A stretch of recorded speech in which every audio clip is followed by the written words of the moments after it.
Et salut tout le monde, c'est Gigi, on se retrouve aujourd'hui pour une nouvelle game des decks de découverte pour les débutants qu'a fait Wizards lors de ce week-end du 30 et 31 juin. Je suis en compagnie d'Atoms. Salut tout le monde. Donc cette fois on va faire vert-noir contre blanc-rouge. Ouais. Donc cette fois on va voir un peu un deck plus aggro. Ouais, clairement. Le blanc-rouge c'est clairement... Alors il faut savoir, Atom, si tu peux expliquer, que ces decks qui sont tous composés de 2 paquets de 30 cartes, oui, ont en fait tous les mêmes paquets de 30 cartes en fonction tout des à fait. Donc en gros c'est que dans normalement vous avez vu hier le blanc-bleu en action. Bah là dans le blanc-rouge les 2 packs blancs sont exactement les mêmes. Vous avez exactement les mêmes cartes au même nombre de slots, tout pareil. C'est vraiment très classique. Tout à fait. Ce qui a été très bien vu de la part de Wizard pour le coup, c'est de se dire voilà, pour un nouveau joueur, le blanc sera assimilé à ça. Tout à fait. Pour lui, voilà, ce sera ça. Ce que blanc, ça veut dire ça.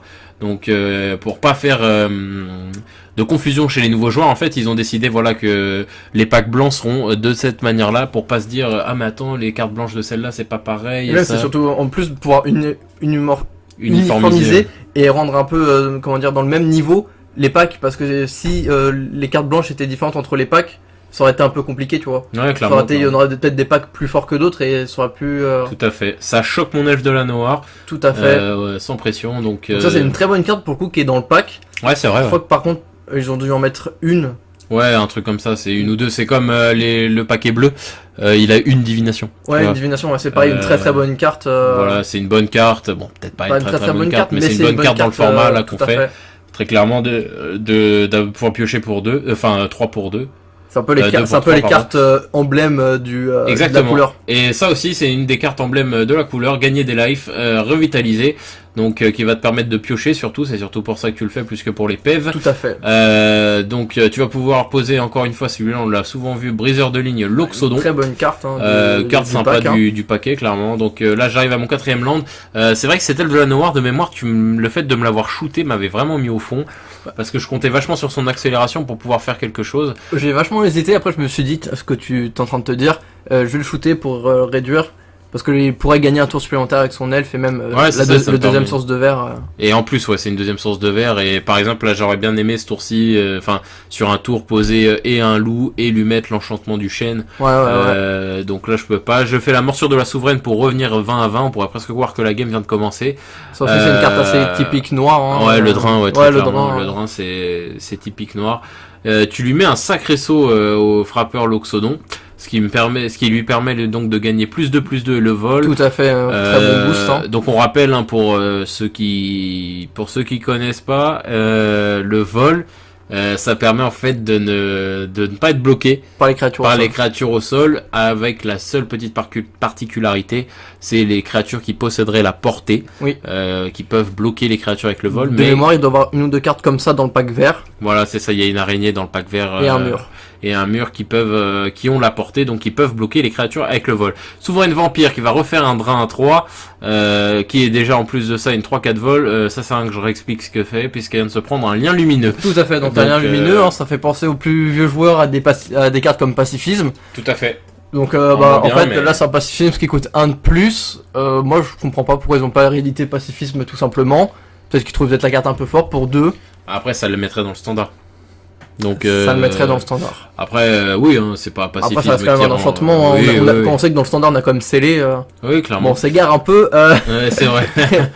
Donc gibier des hautes terres là qui va pouvoir gagner des lives quand je vais le perdre. Donc, totalement un jump block avec. Un jump blocker par excellence, et qui peut emporter avec lui ton frappeur Loxodon par exemple. Fait. Donc très clairement là c'est pas dégueu comme carte là, ce que j'ai réussi à avoir. On voit que t'as un ange là qui est plutôt fumax dans ta main. Je crois que c'est là que tu vas poser. Arriver. Exactement, donc le héros de la foi, donc qui est vraiment une bonne carte dans le format, parce que 4-3 vols, et qui à chaque fois qu'elle attaque gagnait 2 life. Franchement, je t'ai vu me poser ça, j'ai parlé un peu congolais. J'avoue, moi aussi quand j'ai lu la carte, j'ai dû la lire 2 fois, parce que je me dis quand t'attaques tu gagnes 2 points de vie. En plus c'est attaqué, ouais, c'est même pas infligé genre lifelink, tu vois, mais un lifelink à base de que 2 points de vie, tu vois, pas pour qu'il gagne 4. Oui, bien sûr. C'est même pas ça, c'est carrément elle a juste besoin d'attaquer, quoi. Et ça c'est vraiment pas mal, encore une fois, dans des packs d'introduction comme ça, parce que voilà, ce qu'il faut se dire, c'est que dans ce genre de deck et de metagame, Ça fait partie des bonnes cartes, quoi. Oui, bien sûr. Bonnes cartes. Hein, quand les tellement adjectifs que j'y qu'on croyais utilise, pas, c'est bien sûr dans le fait qu'on joue telle carte, quoi. Et tellement que j'y croyais pas, j'ai dû la lire. Tout à fait. Ok, donc là, tu vas pouvoir poser ton coursier. Ah, je crois que t'avais posé Mon élémentaire. Ton élémentaire, mais t'as peut-être pas assez. Si, j'avais ça en fait. Ce que je me disais, c'est de jouer le Pégase avant, mais en fait, au final, ça revenait au même parce qu'en fait, je voulais quand attaquer, donner le vol à mon élémentaire. Ah, ok, ça marche. Mais je pense que ça aurait été de l'overkill un peu. Ouais, un peu, c'est vrai. Moi, je pose une deuxième forêt, donc j'ai enfin ma troisième source de verre.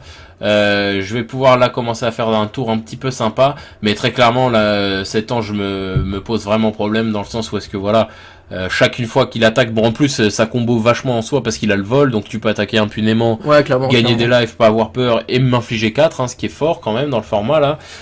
Moi j'ai posé un loup que j'équipe de la forme de chêne.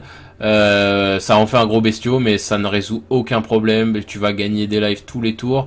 Et moi là tu vas pouvoir poser ton élémental de feu. Ouais, tout à fait. Qui risque de sonner le glas de ma défaite.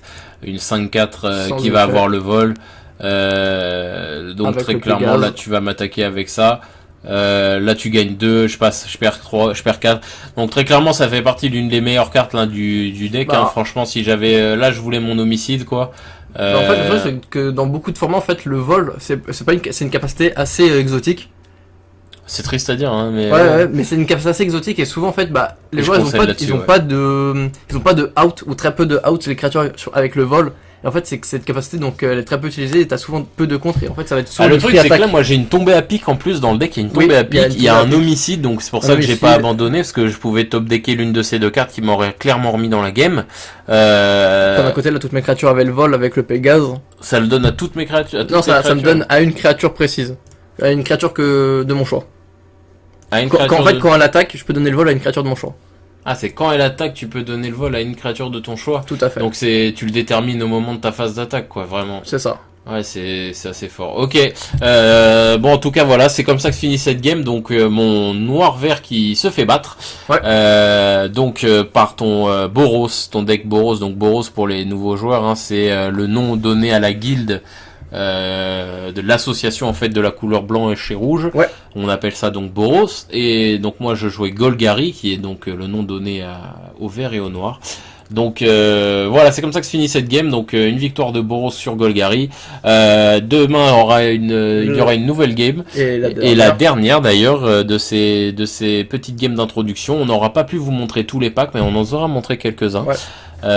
Donc là vous avez vu les 3 decks au moins une fois. Après d'un côté les packs vous avez pas besoin forcément d'avoir les 5 vu qu'en fait là avec ces 3 là on a les 5 couleurs. C'est vrai. Et que en fait après vous pouvez combiner les packs entre eux, vous pouvez faire vous pouvez combiner les paquets de 30 cartes. Après, ouais, voilà. C'est faire par exemple comme dit Atoms ah bah tiens j'ai envie de faire un blanc vert. Donc voilà. Du coup je prends le paquet de 30 cartes du noir vert et le paquet de blanche dans l'un des deux decks et je les colle paf, ça me fait un blanc vert. Si j'ai envie de faire un deck mono blanc, je prends les 2 packs blancs et j'en fais un deck de 60 cartes. Tout à fait. Donc voilà, très clairement il y a moyen de switcher un peu et de s'amuser. Donc voilà, c'est comme ça que se finit cette game là.